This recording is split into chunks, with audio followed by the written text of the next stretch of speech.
Praise the Lord. இயேசு கிறிஸ்துவின் நாமத்தினாலே யாவருக்கும் ஸ்தோத்திரங்கள். உங்கள் நம்பிக்கை யார் மேலே இருக்கிறது? அப்பா, போன வருடமெல்லாம் ரொம்ப கஷ்டப்பட்டோம், அந்த வருடம் முடிஞ்சிச்சு, எனக்கு ஒரு நல்ல வேலை கிடச்சிருச்சு, பையனுக்கு வேலை கிடச்சிருச்சு, இப்போ நாங்கள் அதை நம்பி இனிமேல் நாங்கள் பொழைச்சிக்கலாம், அது இவ்வளோ சம்பளம் வருது போதும்னு சொல்லி எந்த ஒரு மனுஷனையும் நம்பி இந்த உலகத்தில் நீங்கள் என்ன பண்ணக்கூடாது? வாழக்கூடாது. வேதம் சொல்லுகிறது, மனிதர்களை நம்புவதை பார்க்கலும் கர்த்தரின் பேரில் பற்றுதலாக இருப்பது நலம். இப்போ நீங்கள் என்ன பண்ணணும்?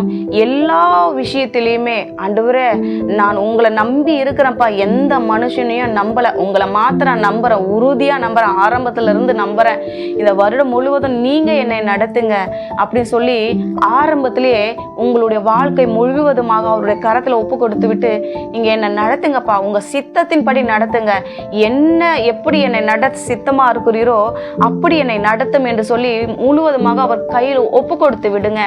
அவர் நடத்துதலை பார்க்கும் பொழுது நீங்களே ஆச்சரியப்படுவீங்க. தாவீது இப்படியா சொல்லுகிறார். 73வது சங்கீதத்துல 28வது வசனம் வாசிக்கிறேன். எனக்கோ தேவனை அண்டிக் கொண்டிருப்பதே நலம், நான் உமது கிரியைகளை எல்லாம் சொல்லி வரும்படி கர்த்தராகிய ஆண்டவர் மேல் என் நம்பிக்கையை வைத்திருக்கிறேன். எவ்வளோ அழகா இருக்கு பார்த்தீங்களா அந்த வசனம். நான் என்ன பண்றேன்? என்னுடைய கிரியைகள் எல்லாம் சொல்லி வரும்படி என்னோட நம்பிக்கையை உங்க மேல வைத்திருக்கிறேன். இப்போ நம்ம என்ன பண்ணணுமா? நம்ம முழு நம்பிக்கையும் கர்த்தர் மேல வைத்து விட வேண்டும். அவர் என்னை நடத்துவதற்கு போதுமானவராய் இருக்கிறார், அவர் என்னை நடத்துவார், அவருக்கு பிரியமானதை எல்லாம் நான் செய்வேன்னு சொல்லிட்டு நீங்க என்ன பண்ணணும்?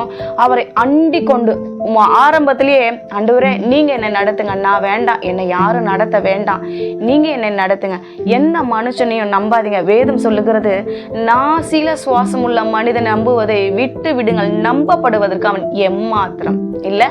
யாருமே ஒரு காலத்துல நமக்கு நம்பிக்கை தருவாங்க, நான் பாத்துக்கிறேன், நீ கவலைப்படாத, உனக்கு இது வேணுமா, எது வேணும்னாலும் தவறாம தயங்காம என்கிட்ட கேளு, வெக்கப்படாதுன்னு சொல்லுவாங்க. ஆனா ஒரு காலத்துல நம்ம போகும் பொழுது நம்மள அவங்க அற்பமா நினைப்பாங்க, அசட்டை பண்ணுவாங்க. ஆஹா, தேடி நம்ம சும்மா தான் சொன்னோம், வார்த்தைக்காக தான் சொன்னோம், அதை பிடிச்சிக்கிட்டு நம்மளை தேடி வந்து எப்போ பார்த்தாலும் உதவி கேட்குறாங்க அப்படிங்கிற ஒரு எண்ணம் உங்களுக்குள் வந்துருச்சுன்னு வச்சுக்கோங்க. அவங்கள பார்க்குற விதமே அற்பமானதாக இருக்கும், அசட்டை பண்ணக்கூடியதாக இருக்கும், உங்களை ஒரு பொருட்டாவே மதிக்க மாட்டாங்க. ஆனால் இதே நீங்கள் கர்த்தரிடத்துல போய் உங்கள் வாழ்க்கையை ஒப்பு கொடுத்து விட்டு ஆண்டவர் என்னை நடத்துவார் என்று சொல்லி காத்து கொண்டு இருங்க. இவன் சொல்கிறான் பாருங்க, என்னுடைய ஆண்டவர் மேலே என் நம்பிக்கையை வைத்திருக்கிறேன், என் ஆண்டவர் என்னை நடத்துவாரு, அதனால அவர் மேல நம்பிக்கை வைத்திருக்கிறேன் அப்படின்னு சொல்லி. அது மாத்திரமில்ல, அந்த 25வது வசனம் பாருங்க. பரலோகத்தில் உம்மை அல்லாமல் எனக்கு யார் உண்டு, பூலோகத்தில் உம்மை தவிர எனக்கு வேற விருப்பம் இல்லை. பரலோகத்துல நீங்க தான் எனக்கு பரிந்து பேசுகிற தேவன், இந்த பூலோகத்துல நீங்க தான் என்னை சார்ந்திருக்க எனக்கு உதவி செய்கிற தேவன். எங்க போனாலும் நீங்க தான் எனக்கு வேணும், எனக்கு யாரும் கிடையாது, நீங்க மட்டும்தான், அதனால நீங்க என்னை நடத்துங்க. எந்த மனுஷனும் உண்மை கிடையாது, எல்லாம் மாயே, சும்மா பேச்சுக்கு தான் சொல்றவங்க.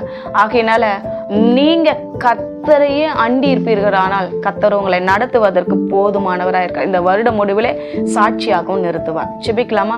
நல்ல தகப்பனே, இந்த வேலைக்காக நட செலுத்துகிற ராஜா, வருட ஆரம்பத்திலேயே உங்க திரு சமூகத்துல எங்கள் ஆத்மா சரீரத்தை நாங்கள் அப்பா முழுவதுமாய் சாஷ்டாங்கமாய் அர்ப்பணித்து ஒப்பு கொடுக்கிறோம். நீங்க பொறுப்பெடுத்துக் கொள்ளுங்க, நடத்துங்க. இயேசுவின் நாமத்துல செபிக்கிறோம் பிதாவே, ஆமென்.